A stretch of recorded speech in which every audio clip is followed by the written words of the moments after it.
Welcome to Sleepless Geography. If you found your way here tonight, it may be because your mind won't quiet down. The thoughts keep turning, the world won't stop spinning, and sleep feels far away. But instead of fighting it, let's take a gentle journey together. Tonight we'll drift into the distant north, to a land of glaciers and silence, of ancient mountains and forgotten footsteps. This isn't a lesson, it's a story, told slowly, softly, like a quiet walk through time. You'll learn something, yes, but more than that, you'll feel grounded, calm, and comforted by the steady rhythm of the Earth's history. So settle in, let your breath slow down, and let Alaska guide you into the night. Alaska, a name that feels both cold and mysterious. It rolls off the tongue like the wind itself, soft at first, then sharp like frost brushing across a sleeping forest.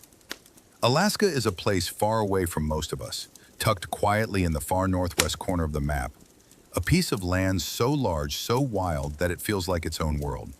It's where the mountains wear snow like ancient crowns, and rivers speak in frozen tongues, where the forests stretch for miles without a single human voice, and the stars at night feel closer than the ground beneath your feet. To some, Alaska is a land of survival. To others, it's a land of mystery, of silence, of solitude. But very few people know that this frozen kingdom, this place that seems untouched and untouchable, was once the center of everything. It was once a bridge, a gateway, a turning point in the story of humanity. Long before borders, long before nations, even long before names.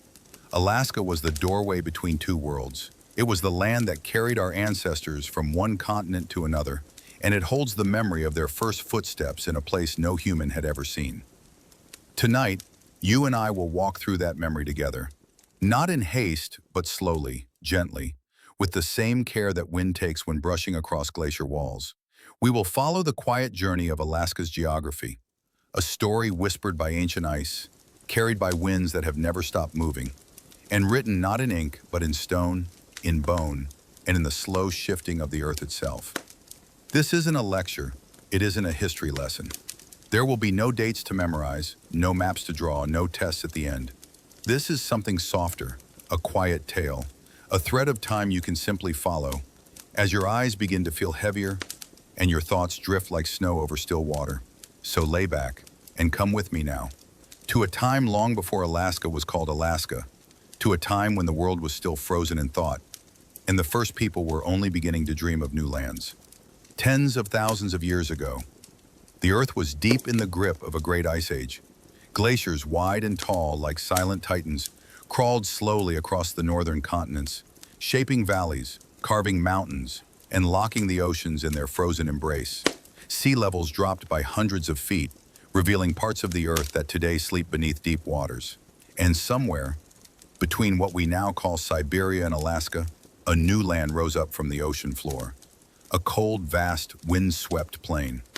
This land would one day disappear again. But for a long, silent stretch of time, it was the pathway between two worlds. We call it Beringia, a forgotten bridge of soil and silence. It connected Asia to North America, and stretched wide enough for animals to migrate, for seasons to shift, and for people curious, cautious, and brave to cross into a land they had never seen before. Imagine this with me, a small group of humans, not in crowds or armies, but in families, in tribes, moving slowly, following herds of mammoth, reindeer, and wild horses, stopping by frozen streams to warm their hands by fire, carrying babies wrapped in fur, listening to the wind to tell them when to move on. They weren't explorers, not in the way we use the word today. They were simply searching for food, for safety, for what was next. And when they crossed the threshold of Beringia, they stepped into what we now call Alaska. But this Alaska was not what you see in photographs today. It was colder, darker. The sun hung low in the sky, and when it did shine, its light was pale and thin, like stretched paper. The land was a tundra, flat, wind-blasted, and treeless in many places. But it was also alive. Wolves howled in the distance, mammoths stomped through the snow. Birds with wingspans wider than your arms glided silently overhead. And into this raw, untouched world, humans began to build their lives. They didn't settle in cities, they didn't raise walls or plant crops. They watched, they adapted. They built shelters from snow and driftwood. They carved needles from bone, stitched warm clothing from seal and caribou. They made spears with flint tips and listened carefully to the movement of animals and the stories told by clouds. They learned that survival wasn't just strength, it was listening. It was knowing when to wait, when to move, when to be silent. Over time, they began to become something more. They didn't just survive the cold, they became part of it. From those earliest families emerged the ancestors of some of the most remarkable cultures in North America. The Inuit, masters of ice and sea, who crafted boats so sleek they could glide silently across frozen waters. The Aleut, island people of the Aleutians, who danced with storms and built homes half buried in the earth to stay warm against the wind. The Athabascans, who moved inland and knew the forest like old friends, tracking moose, carving tools, and passing stories through generations like heirlooms. These were not primitive people. They were engineers, artists, and philosophers of the Arctic. Their calendars followed the stars. Their songs followed the rhythm of the seasons, and their tools were refined by need, by patience, by centuries of trial and quiet mastery. And though they left behind no written words, they carved their memory into the land itself, in the shape of a fishing spear, in the smooth curve of a kayak, in the way a grandmother passed on the name of a constellation, or how a hunter marked the first snow of winter on a stretch of birch bark. Their stories were not loud, but they were lasting. They lived in harmony with a land that was never easy, and because of that, they learned truths we often forget today. That time doesn't rush, that silence has meaning, and that even in the coldest, loneliest places, life finds a way. To them, Alaska wasn't a frontier, it wasn't a prize, it wasn't even a challenge. It was home. It was origin, a beginning place, a sacred place, a place where the story of humanity in the Americas quietly began. Chapter 2, The Russian Years, A Cold Empire's Frontier. It is easy to think of Alaska as only American, but for over a century, it belonged to someone else. 1. Before the Russians came, the land waited. Long after the Ice Age receded, after the first peoples carved their paths into the land, Alaska entered a long, quiet period. Centuries passed. The native cultures of the Arctic flourished, growing richer in knowledge, tools, and traditions. They hunted sea lions and seals, built boats with curved spines like fish skeletons, and moved gently with the seasons. No one had claimed the land. No one had drawn borders. There were no flags, no maps with colored lines. Alaska existed in a rhythm older than kings. But far across the sea, in distant cities lit by candlelight, new empires were rising. And one of them would soon send ships northward. 2. The Russian Empire and the Age of Expansion. In the 17th and 18th centuries, Russia was a vast and growing empire, stretching across Siberia, pushing eastward with ambition and cold resolve. They weren't just chasing land, they were chasing fur. At the time, fur was not simply fashion, it was currency, it was status. In cold northern cities, it was survival. The Russian elite adored sable, fox, and sea otter. A coat made of Arctic fur was more valuable than silver. And so, explorers and trappers moved further and further, and further still, until they reached the edge of their world, the eastern coast of Siberia. And from there, they looked out at the unknown. Across the Bering Sea lay a land whispered about by native Chukchi hunters, a land of cliffs and storms, of untouched coasts and rich, untapped seas. The Russians called it Russian America, but first, they had to find it. 3. Vitus Bering and the first sight of Alaska. The man chosen for the journey was Vitus Bering, a Danish navigator in service of the Russian crown. In 1728, he set sail with wooden ships, creaking against the cold waves, carrying sailors in wool and wool alone. They were ill-prepared, poorly fed, and often uncertain of what lay ahead. They sailed east, into fog, into ice, into history. By 1741, on his second expedition, Bering's crew, alongside naturalist George Steller, finally caught sight of the Alaskan mainland. Tall cliffs, pine forests, a rugged coastline wrapped in mist and mystery. They had arrived. 4. The land as they saw it. To the Russian eye, Alaska was wild, but wild in a useful way. Its coasts were alive with marine life. Sea otters swam in abundance, their fur thick and waterproof, fetching immense prices in China and Europe. There were whales and fish and seals, an economy waiting to be built. But inland, the Russians rarely went far. They weren't settlers, not yet. They were traders, exploiters, visitors with 5. Russian America is born. By the late 1700s, Russia had established outposts along the coast, wooden forts with palisades and cannons, homes with onion-shaped Orthodox domes, warehouses filled with furs. They founded Sitka, once called New Archangel, as the capital of Russian America.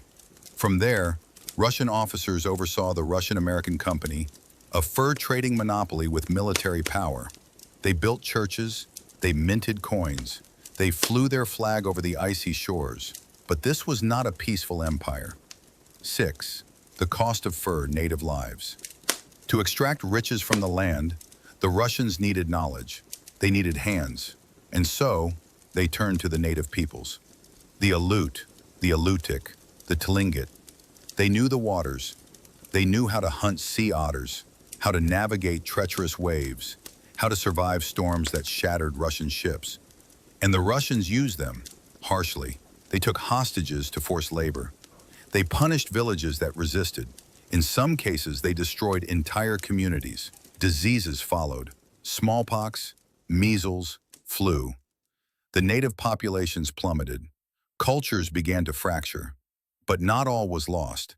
Some native groups adapted, learning Russian customs, trading goods, intermarrying with colonists. New languages formed. Russian Orthodox Christianity spread. And in some villages, you can still hear prayers sung in old Slavic tongues, long after the empire vanished. 7. Life in the colonies, struggle and snow. Despite the riches of the sea, life for the Russians in Alaska was hard. Supply ships came only once or twice a year. Winters were brutal. Men suffered from scurvy, malnutrition, and loneliness. Some outposts vanished. Others survived only with native help. But there was pride too. Russian Orthodox missions taught reading and faith. Traders built longhouses, held winter dances, and shared bread and fish with their Aleut neighbors.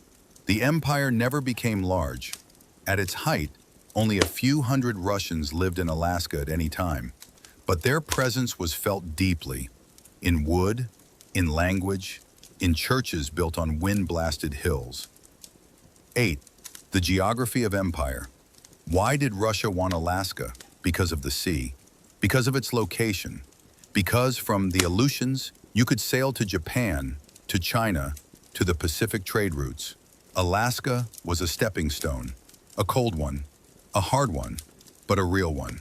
Its geography, with long island chains, deep fjords, and stormy straits, was perfect for maritime trade and defense, but only if you had the strength to hold it. And in time, Russia didn't. 9. Decline of the Russian dream. By the mid-1800s, Russia's grip was loosening. The fur trade declined. Sea otters had been hunted nearly to extinction. Native uprisings, especially by the Tlingit, challenged Russian control. And across the Pacific, America was growing. The Crimean War drained Russian coffers, and the empire began to look at Alaska not as an asset, but as a liability. So they made a choice. In 1867, Russia sold Alaska to the United States for $7.2 million, about 2 cents per acre. Many Americans mocked the deal. They called it Seward's Folly, named after Secretary of State William H. Seward, who negotiated the purchase. Why buy an icy wilderness? Why waste money on a frozen frontier? But Seward saw something more. He saw what Russia once did, a land of potential, a gate to Asia, a place of future value.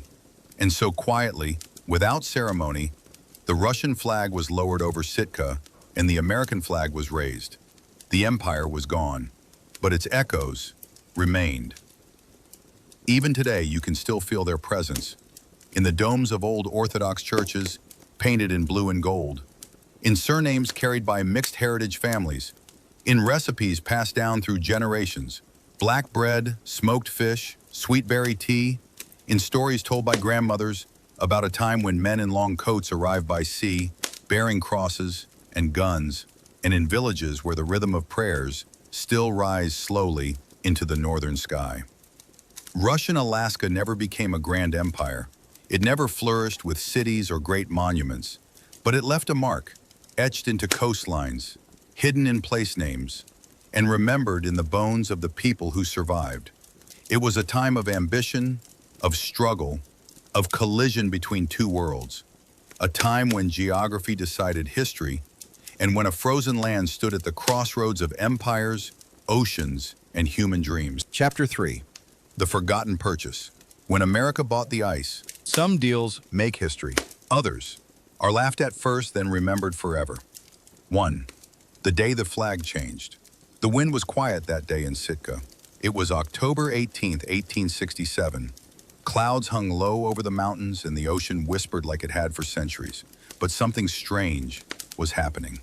On a small hill above the bay, in front of a handful of soldiers and silent villagers, a Russian flag was slowly lowered. Its white, blue, and red folds fluttered briefly, then disappeared into waiting hands. Moments later, a new flag was raised. Stars and stripes, 13 red and white lines, and a blue field of stars, each representing a state and a country that stretched thousands of miles away.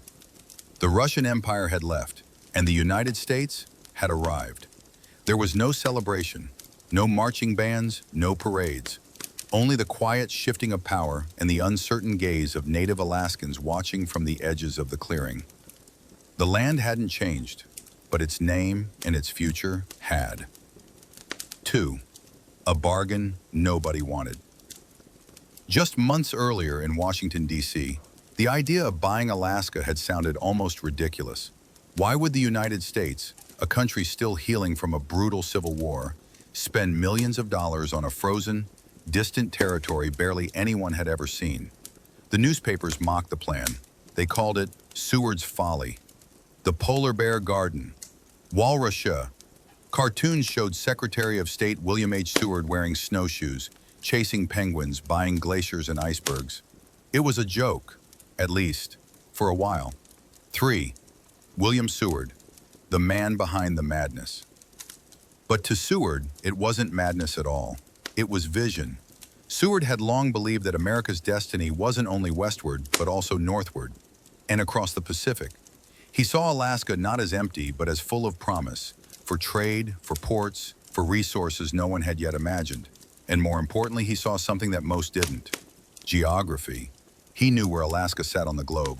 He knew how close it was to Russia, to Japan, to China. And in a world that was quickly shrinking, where ships sailed faster and empires reached farther, Seward believed that owning this northern frontier would one day matter more than anyone could see. So when the Russian ambassador, Baron Eduard de Stocco, quietly offered to sell it, Seward didn't hesitate. 4. Russia's quiet goodbye. Russia had its reasons. The Crimean War had weakened its economy, the fur trade was collapsing, and Alaska, far from St. Petersburg, was expensive to maintain and hard to defend. Selling it meant less risk, more money, and fewer headaches. They asked for $7.2 million, roughly 2 cents per acre, a price so low it almost seemed like a mistake. The deal was signed in the middle of the night at 4 a.m. on March 30th, 1867. By sunrise, the United States had doubled its coastline, and most Americans. What was actually bought? So, what did the U.S. actually purchase?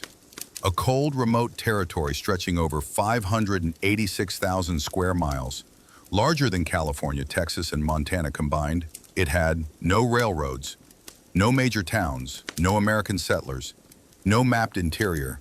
It was a land of forests, mountains, volcanoes, and more coastline than the entire U.S. East Coast.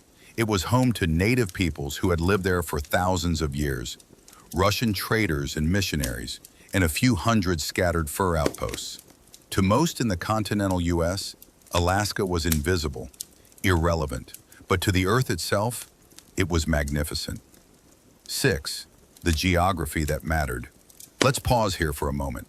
Let's look, really look, at Alaska on the map. See how it juts west toward Asia? How its tail, the Aleutian Islands, reaches out like a question mark? From the tip of Alaska to Russia is just 55 miles.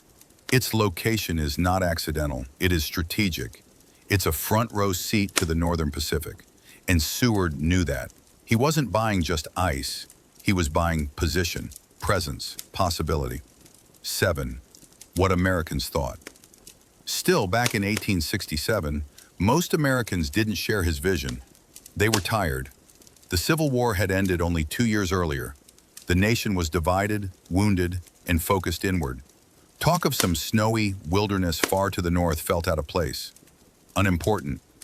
Congress approved the deal, but barely, and when the flag changed hands in Sitka, only a few U.S. soldiers were present. There were no settlers waiting on ships, no pioneers building cabins. For nearly 2 decades, Alaska remained a territory in name only. 8. Life after the sale, quiet years. The Russian administrators left. Some intermarried Russians stayed. The Orthodox churches remained, but daily life didn't change much. Native communities continued fishing, hunting, trading. A few American merchants arrived. Missionaries came with new languages, new gods, but there were no railways, no schools, no government presence beyond a few military forts. It was as if the U.S. had bought a book and placed it, unread, on a shelf. 9. The Forgotten Frontier. For years, Alaska was barely mentioned in American newspapers. It didn't vote, it didn't produce, it didn't fight in wars. It was referred to as a department, not even a territory. Governed remotely, often poorly, with little oversight or care. And yet, beneath the soil, in the mountains, and under the cold oceans, something was waiting. Something no one had seen coming. In the late 1890s, a glint of yellow changed everything. Gold was discovered in the Yukon, just east of Alaska's border with Canada. Almost overnight, tens of thousands of people began pouring through Alaskan ports, heading north with picks and shovels, hopes, and hunger. Skagway, Nome, Fairbanks. Boomtowns rose from the snow. Saloons, general stores, tents, newspapers. The silent land erupted with voices, boots, and the clinking of metal pans in icy rivers. America had finally woken up to Alaska, and suddenly, Seward didn't seem so foolish anymore. 11. A shift in perception. The gold rush wasn't just an economic boom, it was a psychological one. It made Americans see Alaska not as distant, but as theirs. Not as empty, but as full. People began to imagine permanent towns, railroads, farms, fisheries. They began to talk of governance, of laws, of statehood, though that would take many more years. And through it all, Alaska remained vast, untamed, and strangely patient. 12. The native peoples still here. While prospectors came and went, native Alaskans endured.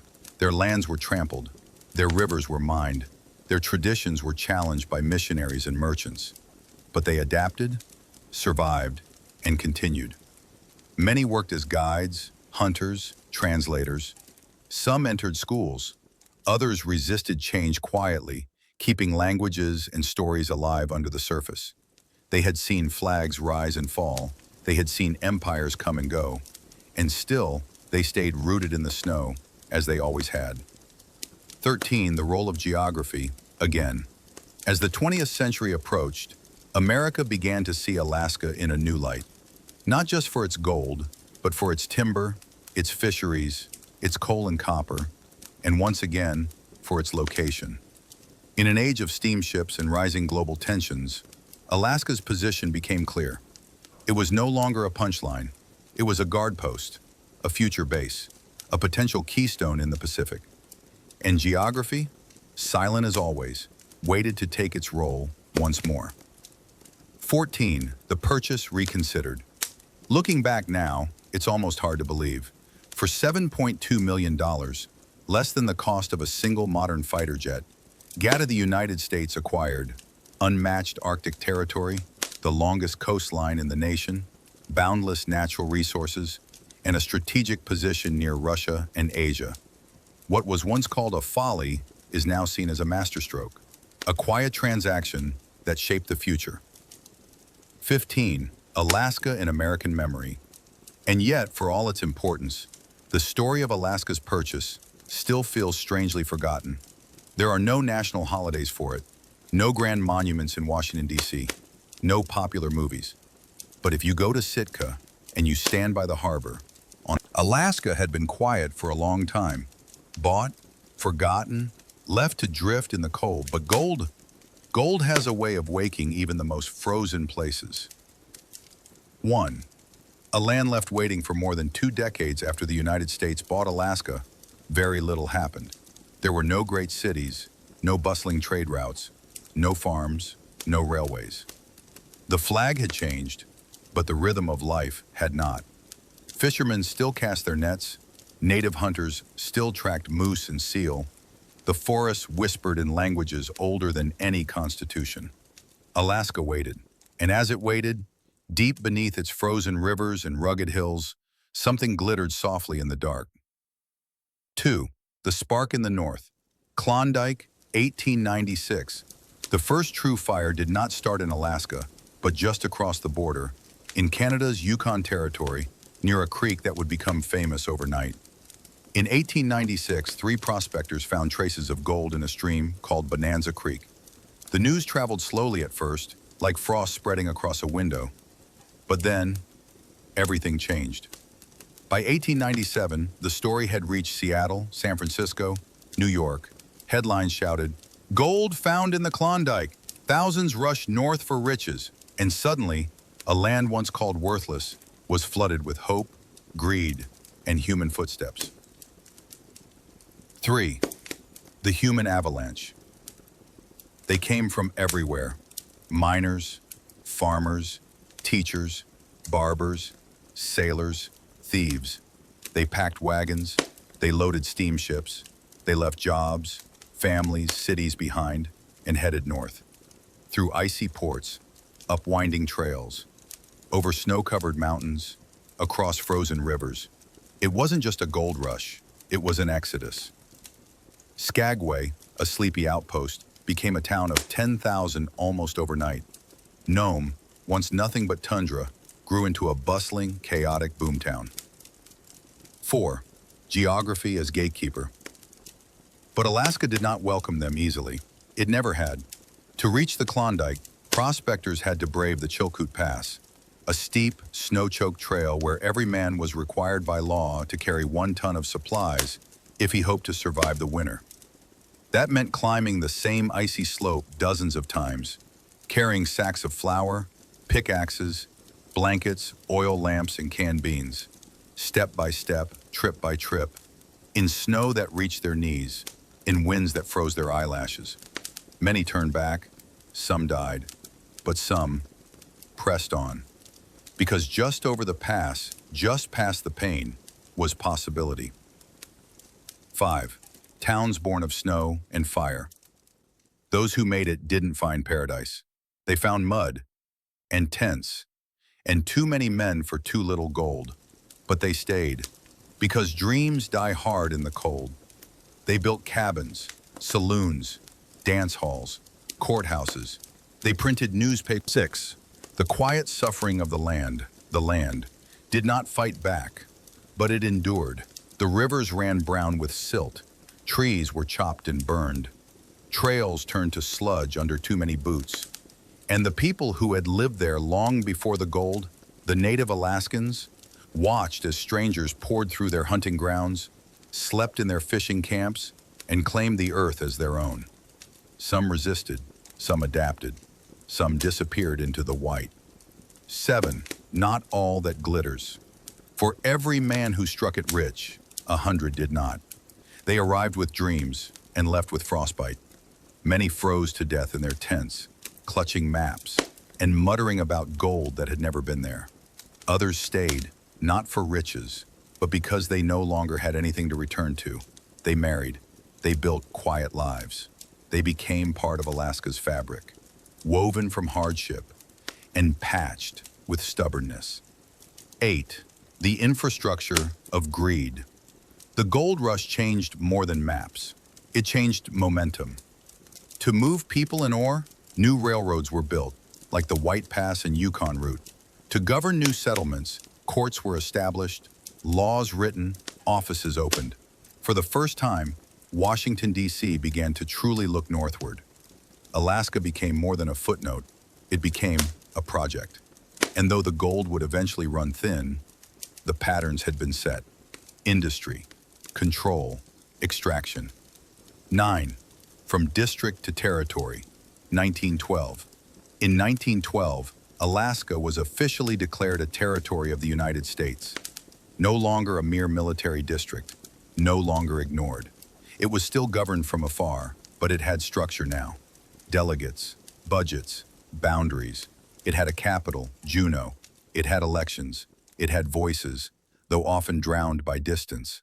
Still, it was a step, a slow, deliberate step toward something larger. 10. The forgotten again. And then, the rush faded. The gold was harder to find. The easy claims were gone. The saloons emptied. The headlines moved on. By the 1920s, Alaska once again felt far away. Cold, muted. Fur replaced gold. Fish replaced fortune. And time drifted forward, like snow over an old trail. But deep underground, in the permafrost and granite, something else waited. Not gold, but black, liquid, power. 11. Oil. The next chapter begins. That's a story for later. But for now, as the fires of the gold rush cooled, Alaska stood taller, more known, more shaped. The towns may have thinned, but the roots had been planted. It was no longer just a land of native trails, or Russian churches, or forgotten American deals. It was a territory, a reality, a place where people lived, loved, lost, and stayed. 12. Reflections in the ice. When you walk through an old mining town in Alaska today, you might still see it. The broken rail ties, the weathered shovels, the cabins tilted in silence. Ghosts, not of horror, but of hope. Dreams frozen into wood and rust. You might hear the wind say, they came for gold, but what they found was the beginning of something far more enduring. Chapter 5.1. The Forgotten Front, When War Reached Alaska. When we think of World War II, we imagine the beaches of Normandy, the jungles of the Pacific, or the deserts of North Africa. But far to the north, on windswept islands wrapped in fog, the war came to Alaska. 1. A remote chain of islands. Off the western edge of Alaska, stretching like a question mark into the Pacific, lies the Aleutian Islands. A long, broken chain of volcanic rock, shaped by wind and time, where mountains rise from the sea and fog drapes the earth like a forgotten curtain. Few people lived there, just scattered villages of Unangan Aleut people, who had survived for thousands of years by hunting seals, fishing cold waters, and moving with the tides. To the rest of America, the Aleutians were barely known. Distant, cold, unimportant until 1942. 2. The world at war and the Pacific burns. After the attack on Pearl Harbor in December 1941, the United States entered World War II. The Pacific Ocean became a battlefield, from Hawaii to the Philippines, from Midway to the Solomon Islands. Japan moved fast, capturing islands, threatening supply routes, and aiming to stretch American forces thin. And in June 1942, Japanese forces made a bold, quiet move. They invaded the United States. Not through California, not through Hawaii, but through Alaska. 3. The invasion of Attu and Kiska. On June 3 to 4, 1942, Japanese aircraft bombed the base at Dutch Harbor, on the island of Unalaska. It was the first aerial attack on U.S. soil after Pearl Harbor. Then, on June 6 and 7th, they landed troops on two far western islands, Attu and Kiska. For the first time in modern history, a foreign army had occupied part of the continental United States. Few Americans knew, even fewer understood. But in Alaska, everything changed. 4. The fog of war, a harsh battlefield. The Aleutian Campaign became one of the most difficult theaters of the war, not because of the enemy, but because of the geography. The islands were wrapped in near constant fog. Rain and snow fell sideways in the wind. Temperatures dropped suddenly. Supply ships got lost. Planes vanished into the mist. Soldiers often saw more cold than combat. Boots froze. Tents blew away. Men suffered frostbite while digging trenches in volcanic rock. The Japanese, too, endured the same hardships. They built bunkers in hills, dug into the cliffs, and waited. 5. The forgotten evacuation. As the Japanese landed on Attu and Kiska, the native villagers, many of them Unengan people, were caught in the middle. Some were taken prisoner by Japanese forces. Others were evacuated by Americans, but not to safety. They were sent to internment camps in southeast Alaska. Overcrowded, unheated, diseased, many died.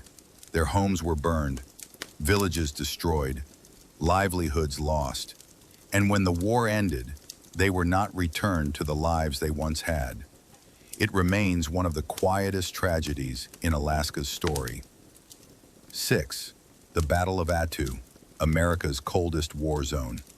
In May 1943, American forces launched a full-scale assault to retake Attu. More than 15,000 troops landed on the icy shores, facing cliffs, fog, and well-dug Japanese defenses. It was one of the bloodiest battles of the Pacific Campaign. Men fought hand-to-hand in freezing mud. Bullets jammed from cold. Planes couldn't fly. Wounds froze shut.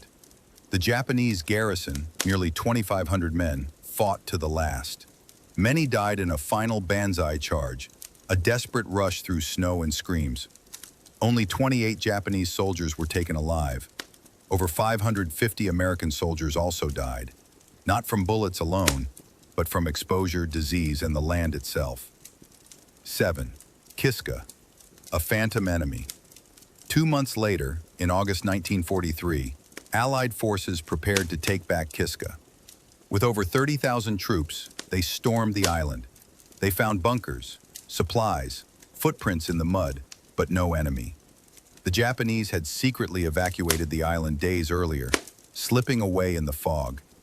Still, dozens of American soldiers died from friendly fire, booby traps, and the brutal terrain.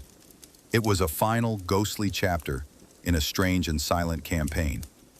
8. The strategic lesson. So why did it matter? Why fight for cold, rocky islands no one had heard of? Because the Aleutians point west. They form a natural bridge between North America and Asia. Had Japan built airfields on those islands, they could have bombed the U.S. mainland, threatened shipping routes, and changed the course of the war. Alaska wasn't just remote, it was vital.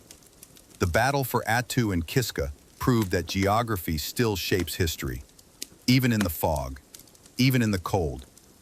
9. The buildup of Alaska. After the battles, the U.S. military began a massive buildup across Alaska.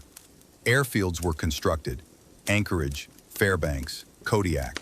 The Alaska Highway was carved through wilderness, linking Alaska to Canada and the lower 48. Radar stations dotted the coast. Naval bases guarded inlets. Tens of thousands of soldiers were stationed across a landscape they had never imagined visiting. For many Americans, this was Chapter 5.2, Alaska's Frozen Line, the Cold War and the Edge of the World. The war was over, but peace didn't come. Instead came silence, a new kind of tension, cold, vast, and watching. 11. A War of Shadows begins. In 1945, the guns of World War II fell silent, but the world did not rest. Two giants now faced one another: the United States and the Soviet Union, East and West, capitalism and communism, hope and fear. And between them, like a watchful eye, stood Alaska. 12. Geography returns to the front. Look at the globe. Tilt it north. See how close Alaska sits to the eastern tip of Russia. Just 55 miles separate them at the narrowest point. In a world of missiles, bombers, and nuclear secrets, that space meant everything. Alaska was no longer just a distant state. It was the front line, not a battlefield, but a listening post. Not trenches, but radar domes. Not soldiers shouting orders, but satellites watching in silence. 13. The dew line, a wall of ears. To defend the skies, the U.S. built the distant early warning line, known simply as the dew line, a string of radar stations, stretching from Alaska, across Canada, and into Greenland. They watched the skies for Soviet bombers, ready to alert command before it was too late. Huge white domes rose from frozen ground, staffed by a few dozen airmen, cut off from cities, surrounded by snow. Their job was simple: listen. Even in sleep, they listened, and the cold pressed against the walls, like a quiet, patient visitor. 14. The air bases. Anchorage, Fairbanks, and beyond. Alaska's military map bloomed. In Anchorage, Elmendorf Air Force Base buzzed with jets. In Fairbanks, Eielson Air Force Base trained pilots for Arctic survival. Along the Aleutians, Cold Bay and Adak guarded the sea. Bombers flew practice routes. Jet engines howled over tundra. Silos were dug into rock. The land that once held only reindeer and wind now pulsed with radar, fuel, and steel. 15. Operation Looking Glass, Eyes from the Sky. The Cold War didn't just happen on the ground. The U.S. launched spy planes from Alaskan runways, high above the Arctic Circle, peering into Soviet territory. Every cloud could hide a missile. Every silence might be a countdown. Pilots flew long, lonely missions, wrapped in layers, eyes fixed ahead, hearts beating with the knowledge that one mistake could change the world. They never fired, but they watched. And in that watching, they held the peace. 16. The missile sites. In the late 1950s and early 60s, as nuclear fears deepened, the U.S. built Nike missile sites across Alaska. Tall launch towers. 17. The human cost. Isolation in uniform. Military life in Alaska during the Cold War was not glamorous. Young men from Georgia, Texas, Ohio found themselves stationed in frozen outposts, facing darkness for 18 hours a day, missing birthdays, holidays, touch. Some adapted, others broke. Loneliness was the real enemy. They wrote letters, built model ships, listened to the same records over and over. Some married local women, some learned to ice fish, some counted the days until a flight took them home. But they stayed. Because someone had to. Because silence needed a guardian. 18. Towns that grew from tension. The Cold War brought people. People brought houses. Houses brought schools. Anchorage grew rapidly, becoming Alaska's largest city. New highways cut across tundra. Television antennas poked from snowy roofs. Families moved in. Businesses opened. Church bells rang beside air raid sirens.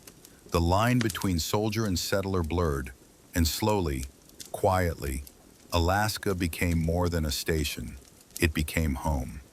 19. Native voices amid radar beeps. As always, the land's first peoples remained. Inupiat in the north, Yupik along the western rivers, Athabascans in the interior. Some worked at the radar sites, some served in the military, some protested the growing noise in their sacred silence. Oil pipelines crossed caribou paths. Runways cracked frozen lakes. Drills cut into ancestral ground. And yet, culture endured. Drumbeats still echoed in community halls. Stories still passed from elder to child. In the shadow of Cold War radars, tradition stood, soft and strong. 20. The Earth watches too. During this time, Alaska also became a hub for scientific research. The northern lights were studied from observatories in Fairbanks. Glaciers were measured, photographed, recorded. Seismologists watched for earthquakes. Climatologists studied the permafrost. The very land became a book, a place to understand the planet. Even as missiles waited, and radios buzzed. The Earth offered quiet lessons about ice and time and the things we cannot control. 21. The Long Goodbye. By the late 1980s, the Cold War began to thaw. The Berlin Wall fell. The Soviet Union collapsed. The radars were decommissioned. The missile silos locked. One by one, the domes emptied. The soldiers left. The airfields fell quiet, but not forgotten.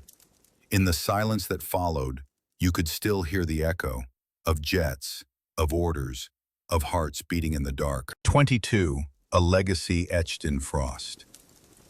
Today, you can still find the remains. A concrete platform in the tundra, a rusted radar on a hill, a sealed door that once led underground. They are not ruins, they are reminders that Alaska once stood as a frozen gate between peace and destruction. It was a place where men stood watch, not to fight, but to wait. And in that waiting, perhaps, they gave the world a little more time. The Cold War is over, but the wind still blows through the towers. The snow still falls on forgotten bunkers, and Alaska still listens, because that is what it has always done best. Chapter 5.3, Echoes in the Ice, Alaska after the Cold War. The missiles are silent, but the land remembers, and so do those who live here. 1. From soldiers to settlers. When the Cold War thawed in the late 1980s and early 90s, many military bases closed and troops left the frozen landscape. But the infrastructure they built didn't vanish. Airfields remained, roads stayed paved, and homes continued to shelter families. Anchorage and Fairbanks shifted from military towns to hubs of commerce, culture, and community. Bars began hosting poetry readings instead of service briefings. High school gyms rang with basketballs, and ice fishing became a weekend tradition. The burned-out radar towers and missile silos stood as silent monuments, quote, a reminder of what had passed. Yet, a new era was quietly beginning. 2. Alaska Pipeline and the energy boom. Beneath the surface, Alaska held a secret. North of the Arctic Circle, along the North Slope, quote, lay Prudhoe Bay, one of the largest oil fields in North America. In the 1970s, long before the Cold War ended, quote, the Trans-Alaska Pipeline System, TAPS, was built, a marvel stretching 1,287 kilometers from the North Slope down to Valdez. Thousands of workers came, quote, engineers, truckers, drilling crews. They lived in camps the size of small towns. They brought heavy equipment, helicopters, pipelines, quote, and a promise of prosperity. Valdez became a port of ships, quote, Fairbanks became a hub of business, quote, and Alaska became crucial to America's energy future. 3. The people who stayed and changed, quote, Alaska's population today reflects that shift. The descendants of soldiers, prospectors, engineers, and native families live side by side. Newcomers from southern states married local Alaska Native women. Children with mixed heritage grew up speaking Yupik, Inupiaq, English, sometimes even Russian. Communities blossomed around engineering camps, natural gas plants, scientific stations. But towns also faced new challenges, quote, housing shortages, quote, cultural tensions, quote, and widened economic gaps. Still, the pulse of Alaska was alive and growing. 4. Climate change on frozen ground. If Alaska was defined by ice, quote, today that ice is shifting. Permafrost, ground frozen for centuries, is now thawing. Roads buckle, homes slump, ancient burial grounds emerge, coastal erosion accelerates. Quote, villages like Newtok and Shishmaref face relocation due to rising seas. The land that once acted as Earth's freezer is now a thermometer, and Alaska stands at the forefront of a warming world. 5. Native resurgence and cultural renewal. While glaciers recede, Alaska natives begin to reclaim their stories. Language programs teach Yupik and Inupiaq in schools. Artists carve spiritually significant figures. Drum dances and potlatches return to community halls. They also adapt to change. Whaling boats merge tradition and technology. Climate monitoring merges with oral history. Treaties support co-management of land, water, wildlife. Native communities endure, shaping modern Alaska from the roots of their ancestors. 6. Alaska as an Arctic ambassador. Today, Alaska isn't just a U.S. state, it's an ambassador for the Arctic. Anchorage International Airport connects to Asia and Europe. Nome hosts events like the Iditarod Trail Sled Dog Race, drawing global attention to the state's culture and its climate. Scientists from Fairbanks and Barrow collaborate on glaciology, permafrost, and polar ecology. Alaska's universities attract researchers from around the world, studying how ice, land, and people interact. 7. Legacy of the military and resources. Though the Cold War ended, the military presence remains, less explosive, more strategic. Joint Base Elmendorf, Richardson, Eelson AFB, and radar installations still stand guard. They work alongside the energy infrastructure, pipelines, refineries, shipping lanes.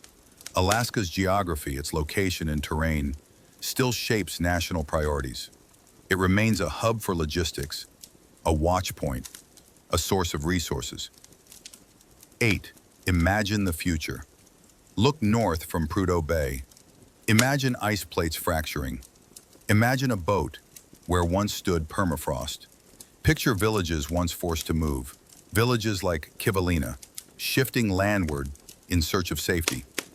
Picture scientists measuring ice melt and hope. Picture Alaska as the world's window into how a changing planet may behave. 9. Quiet resilience. In the small towns and remote villages, community is survival. Neighbors share fuel. Families share history. Churches and community centers become gathering places for elders and youth alike. In that shared space, they remember the Russians, the gold seekers, the soldiers, the engineers. They live with the memory of Cold Wars, gold booms, language revivals. They stand tall in the face of thawing earth. They adapt. They endure. 10. Alaska today at the edge of change. Alaska's story continues to evolve, from ice bridge to territorial claim, to military frontier, to climate bellwether. It remains a place of quiet transformation. Ancient rivers of ice have turned to oil pipelines. Tribal languages are sung alongside jet engines. And the land still keeps record in bark, in bone, in snow. Alaska has always been a place of thresholds between ice and water. Silent. Chapter 6.1. The Road to Statehood, a Quiet Revolution. For decades, Alaska watched from the edge, a land bought but never fully welcomed until its people began to speak. In 1867, the United States bought Alaska from Russia. But for nearly a century afterward, this vast northern land remained a territory, a part of the U.S., but not quite a state. There were no senators, no voice in Congress, only silence, and waiting. But by the mid-20th century, that silence began to stir. Why become a state? Alaskans were proud of their land, its rivers, forests, and mountains. But they were tired of watching decisions about their home being made from far away. They wanted representation. They wanted control over their economy, their laws, and their future. They wanted a seat at the table. For them, statehood wasn't just about power. It was about belonging, a grassroots movement. In the 1940s and 50s, the push for statehood began to grow. Citizens organized meetings. They sent petitions. They held small rallies in snow-covered towns. Writers and editors published essays calling for recognition. Teachers spoke about it in classrooms. Veterans returning from World War II asked, "If we fought for this country, shouldn't we fully be a part of it?" One man, Ernest Gruning, territorial governor and later senator, became a leading voice for statehood. He traveled, spoke, and lobbied tirelessly. Bit by bit, the country began to listen. The Alaska Statehood Act. In 1958, After years of quiet effort, Congress passed the Alaska Statehood Act. It was signed into law by President Dwight D. Eisenhower. The people had voted. The nation had agreed. On January 3, 1959, Alaska officially became the 49th state of the United States. Fireworks lit up the sky in Anchorage and Fairbanks. Church bells rang in Sitka and Juneau. People stood in the snow and smiled at one another, not loudly, but with a quiet kind of pride. A new identity. With statehood came responsibility. Alaska would now elect its own representatives. It would manage its resources. It would write its own laws. For the first time, the people of Alaska had a voice that would echo beyond the mountains and across the continent. Alaska was no longer just a place on a map. It was a full part of the nation, not because of politics, but because of its people.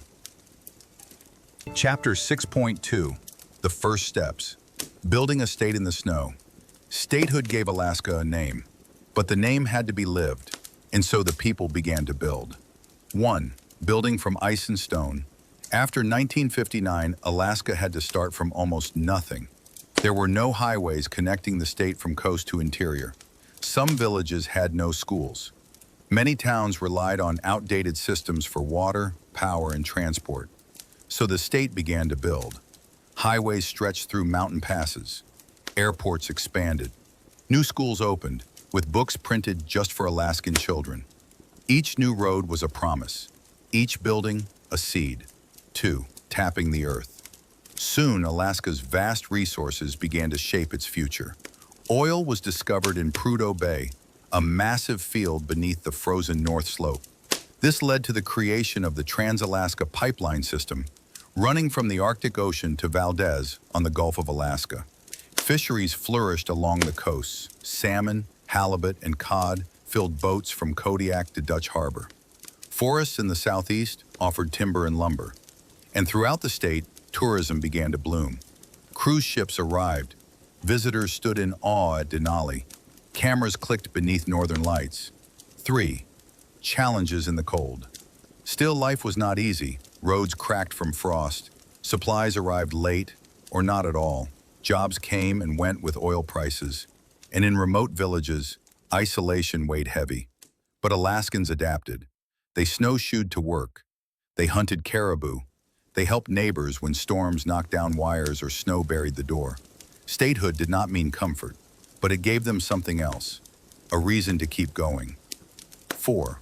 A voice for Native peoples. The road to statehood had not always included Alaska's Native communities, but over time, they reclaimed their voice.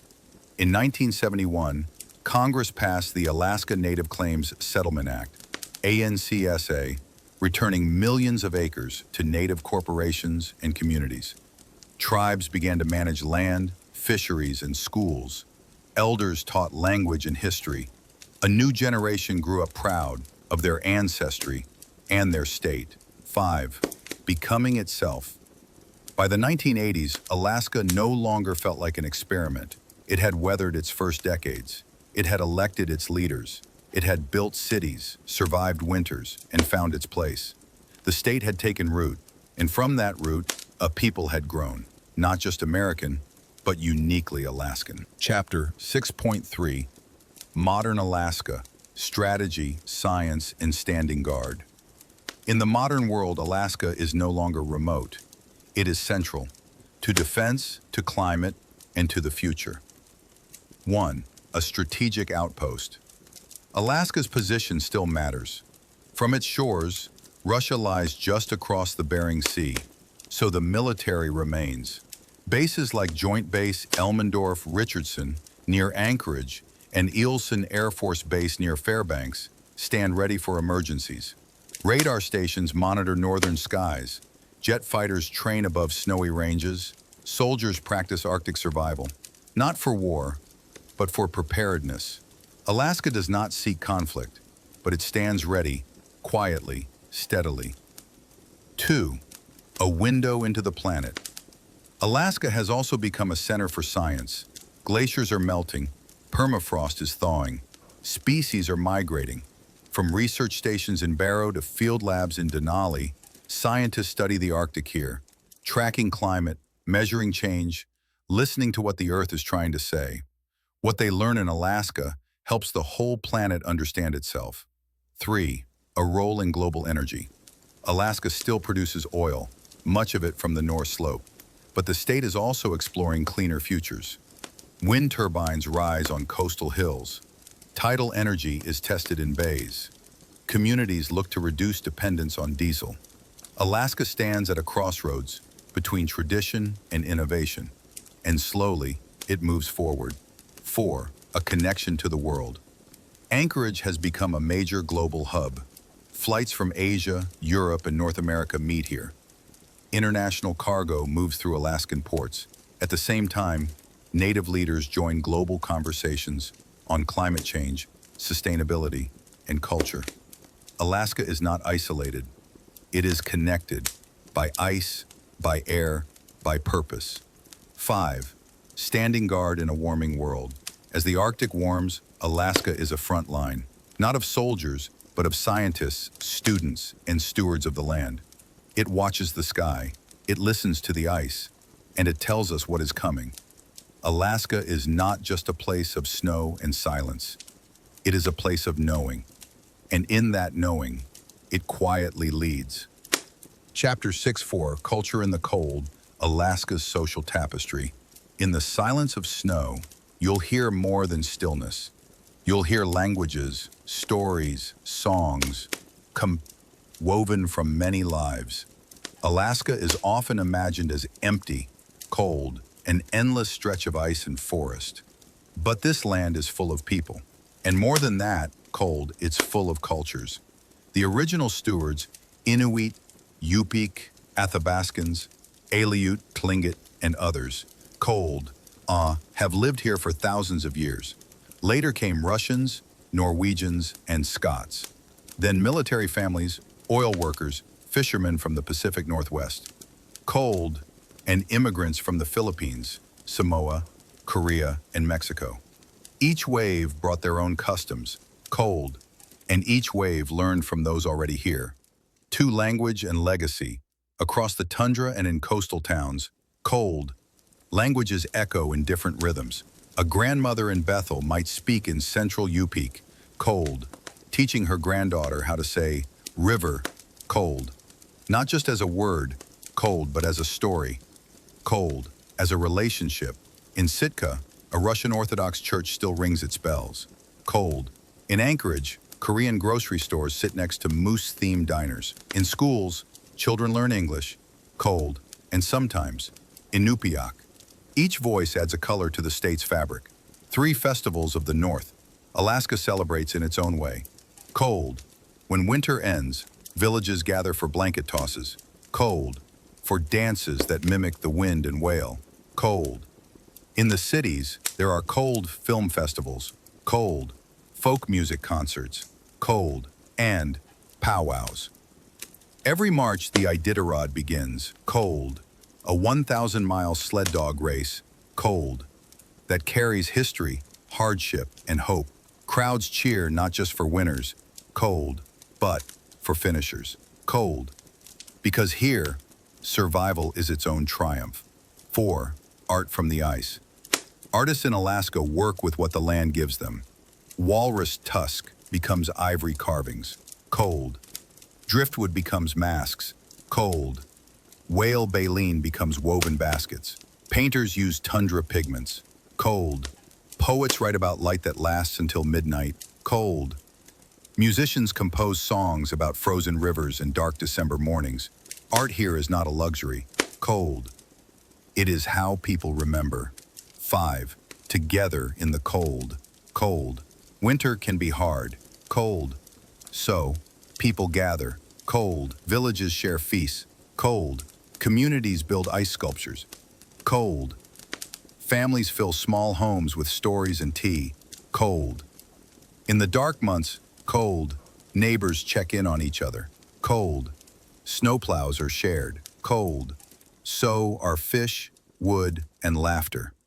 In this harsh place, cold. Community is not optional, cold. It is everything. 6. A living culture.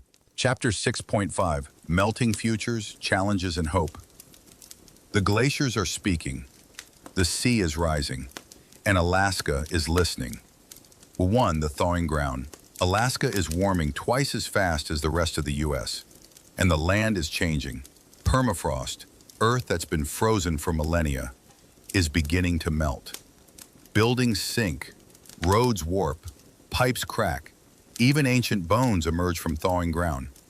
For Alaska, climate change isn't a theory, it's a daily reality. Two, rising waters moving villages. Along the coast, erosion is stealing land. The sea climbs higher, storms grow stronger. Entire villages like Shishmaref and Nutak have voted to relocate. It's not just homes that are lost, it's ancestral ground, burial sites, memories. Imagine being told your home must be moved, not because of war, but because the ocean is coming. Three, the wildlife shift. Animals are moving too. Caribou migrate at new times. Salmon spawn earlier, or not at all. Walrus struggle to find ice to rest on. Hunters notice. Fishermen adapt, but uncertainty lingers. And with it, a quiet grief. Four, the hope in youth. Yet Alaska is not only a place of warning, it is a place of learning. Young people, native and non-native, are rising. They study biology, energy, law. They return to teach.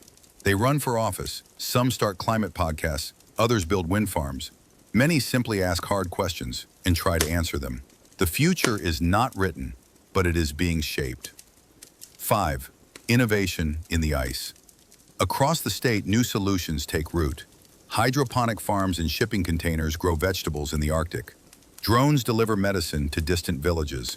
Solar panels gather power, even in brief winter light. Elders meet with scientists. Tribal wisdom meets climate data. Old and new, together. 6. A call to the world. Alaska is not alone, and it does not want pity. It wants partnership. What happens here happens everywhere, eventually. Melting glaciers feed the sea, warming tundra releases carbon, lost species ripple across food chains. So Alaska shares its voice at UN conferences, in climate treaties, through documentary films and student essays. It stands on the front line, but it stands for all of us. 7. The Alaska of tomorrow. By 2050, what will Alaska look like? Will villages float on stilts? Will pipelines carry hydrogen? Will new forests replace tundra? No one knows for sure, but this much is clear. The people will stay. They always have. Not because it's easy, but because it's home. Alaska is not the end of the world. It is a beginning, a place where ice teaches resilience, where darkness reveals stars, where the human story still unfolds, slowly and in silence.